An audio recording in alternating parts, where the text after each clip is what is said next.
Sup, it's Hallie, and welcome back to Clay God. When we last left off, Monica was saying cryptic things, and we were piecing together a multi-part timeline and trying to figure out how it all went down. We've only got 3 cards left. I imagine this will not last much longer. Technically, we have 4 cards left because one of them she withheld from us for now.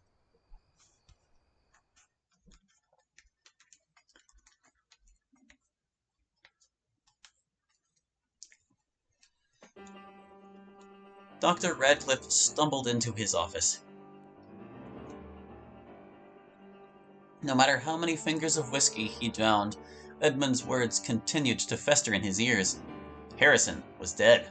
That made him the third. The third of his patients now dead by their own hand. Perfectly normal people who had come for perfectly normal issues. Now desperate, Radcliffe sat by his tape recorder, replaying the sessions, looking for proof of his blindness, his stupidity, his ignorance. Something in their voice, in their choice of words, in the way they shifted in their seat. Anything to have it make sense. Radcliffe had spent all his life terrified of diseases, terrified of the idea of something burrowing itself into your body and destroying it from within, terrified of the lack of control. Forced into his profession, he found some solace in believing that the disease of the mind could be treated. That, in spite of everything, in spite of the worst of our thoughts, a part of them would always be our own. This was different. The minds of these 3 people were not eroding. Their turn was so sudden, so unexpected, so brutal, that it was as if a switch had been flipped. As if someone, or something, simply willed them to die. It was a ridiculous notion, a notion he could only silence by proving his failure as a doctor. Yet, no matter how desperately he listened, he could never do it. The more he drank, the more he yelled into the mirror. He called himself a liar, a coward, a fraud, but he could not escape the truth he had been trying to run from his whole life. We are all diseased. Our minds are not our own. There is a little devil inside all of us. And now, little by little, person by person, it was clawing its way to the surface. Boo.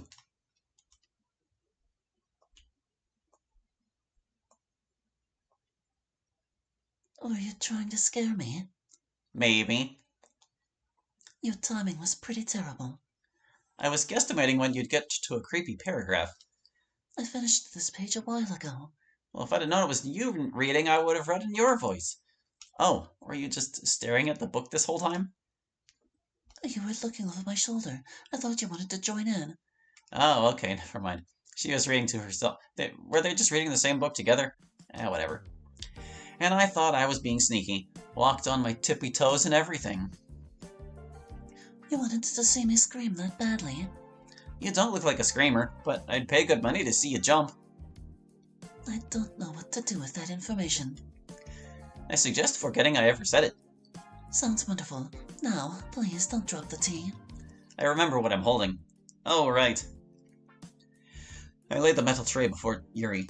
I gestured to the 2 cups on it. Behold, it is tea. It most certainly is. Well done. Now, I do believe I followed the instructions perfectly, so I take no responsibility for any shortcomings. The aroma certainly seems right. I can practically feel my thoughts getting fancier by the minute. Yuri's lips touch the rim of her cup. I await my judgment. Not bad. Indeed? Indeed. I take a sip of my own. Yes, quite. Most satisfying. Downright capital. The British gentleman impression will cost you points. I wasn't aware I was being scored. Yes, you were. She scooches closer to the other side of the sofa. What are you reading, anyhow? Something a little too generic for my taste. Reviews said it was inspired by Dogra Magra, but the connection is tenuous at best. Dogra Magra? You've never heard of it? Yuri reaches for her handbag and starts rummaging through it. Eventually she pulls out a bunko and sets it on the table. I don't know what a bunko is. It's not that, I guess. Dogra Magra by Kyosaku Yumeno. It's one of the 3 great Japanese occult mysteries. A man wakes up in an asylum without any memory of who he is or how he got there. He's told he's a part of an experiment and that, to leave, all he has to do is remember. The man is given access to a bunch of documents left behind by the previous head researcher. One of the documents is called Dogra Magra. When the protagonist opens it, the first few lines appear to be of the actual book. It's a story that coils into itself, an endless spiral. A story of mad scientists, a young man seemingly killing his bride, a mental hospital.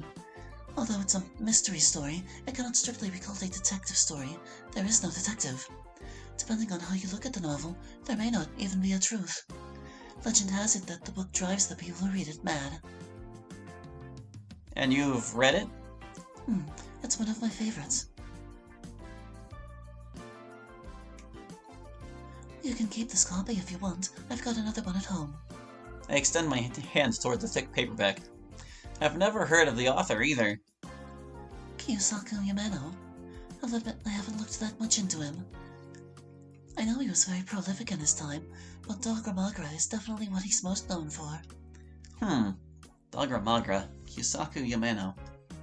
Thinking about it, it all sounds strangely familiar. Ugh.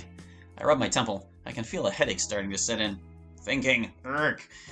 Everything okay? Yeah, all good. Are you sick? You've been looking a little odd all day. Not odd in a bad way. I mean, I think... No, I'm good. Are you sure? I'm sure. I see. Yes, good. I pull her close. Oh, Her head nuzzles against my chest. I run my fingers through her hair.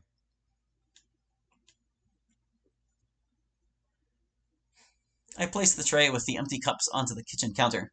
I can still feel her saliva on my lips. Ew! How underhanded of me. But for the best, I don't want to worry her with what happened yesterday. It's fine. I'm fine. I'm okay. I'm okay with her. Yuri! Stealing FNAF sound effects. I didn't think you'd jump. Is the tea set okay? Yes. Thank God.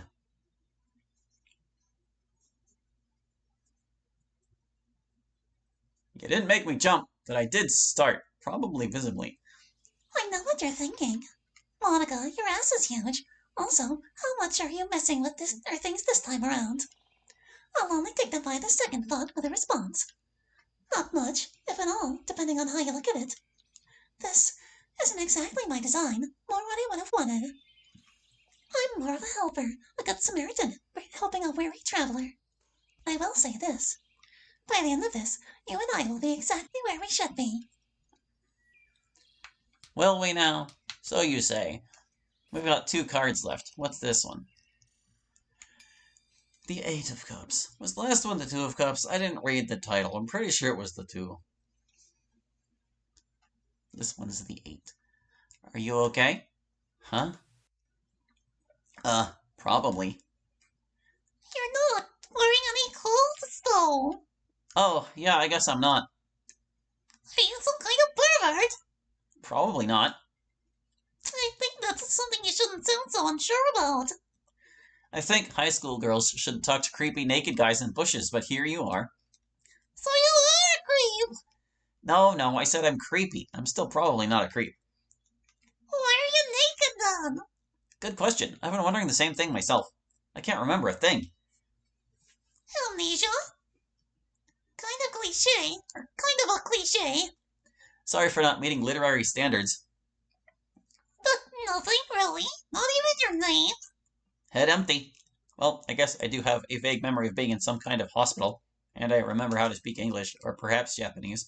I think someone there mentioned something about an experiment, but it's pretty much a blur. You don't look much older than me, though. What kind of experiment could you open a part of? Beats me. Well, I'm sure your parents are worried sick. How about we get you cleaned up and talk to the police? You must have been reported missing. More or less what I was thinking. Since I haven't been arrested yet, I probably haven't been wandering for that long.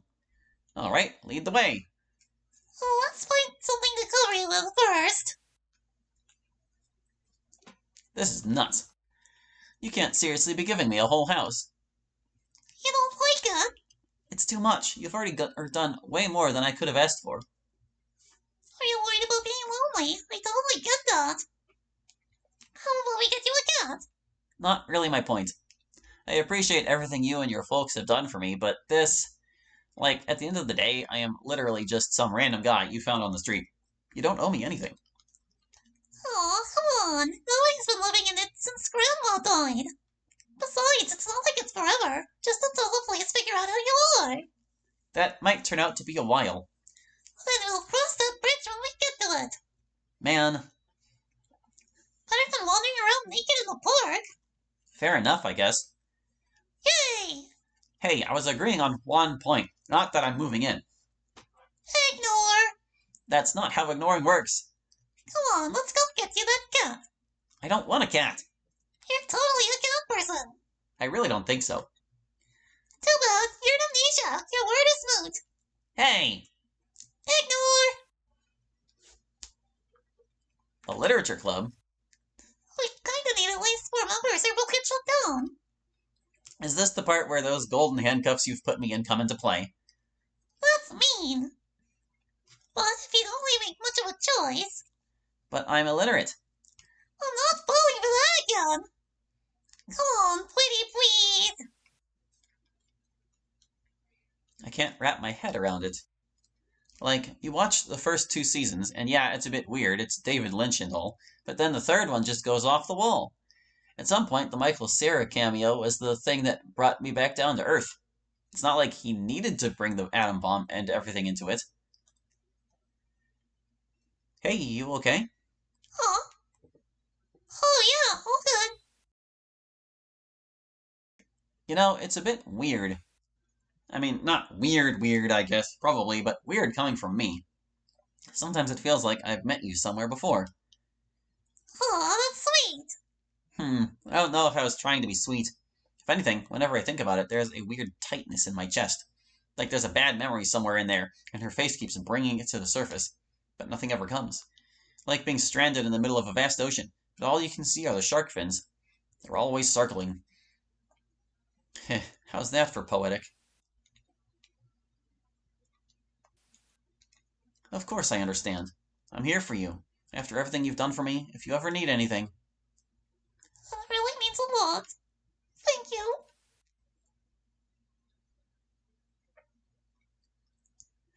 Spacing out again, I see.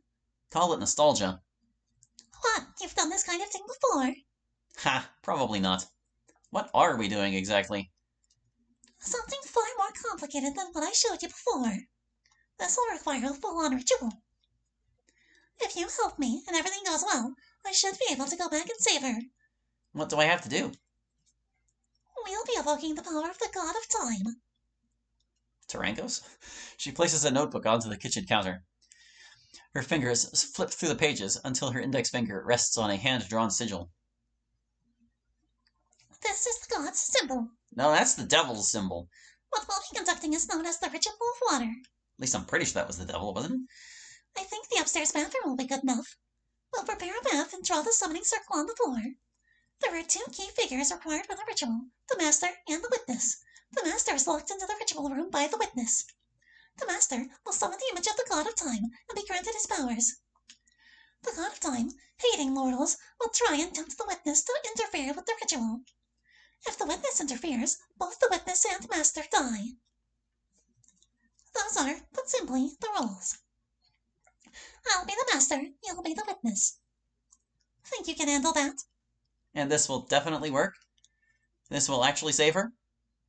We won't get very far if you go into this with doubt.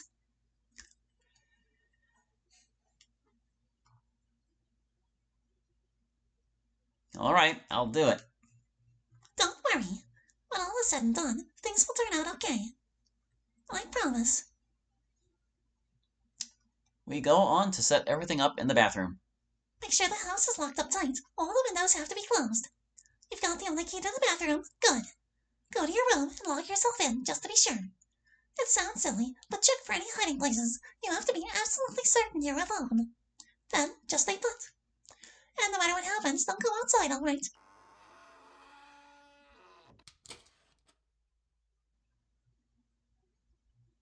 And here I am now, doing something objectively stupid. Obviously, there were no boogeymen here, not in the closet, or under the bed, or behind the door. I am alone in here. Natsuki was right. I should have gone to a doctor. This is actually insane. Do I really believe this will fix things? What happens the next time I'm faced with death? At some point, there won't be enough bathrooms to bring everyone back. I'm sorry, Sayori.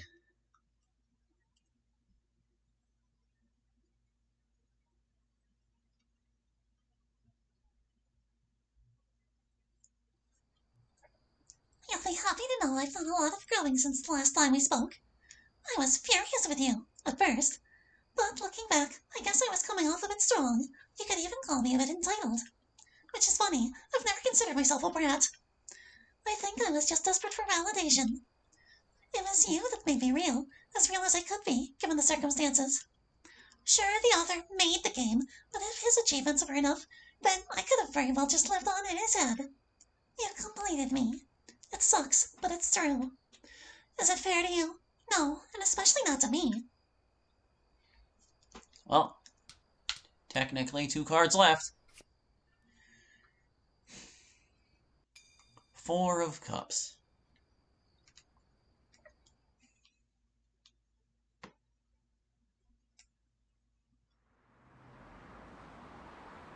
Last time your head was empty, now it looks like there's too much in it. Huh? Oh, it's you. Wee, Samoa.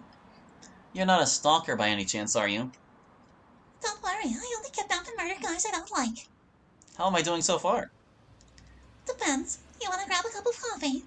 I'm kind of seeing someone. Relax, so am I. I just want to make friends. Honest.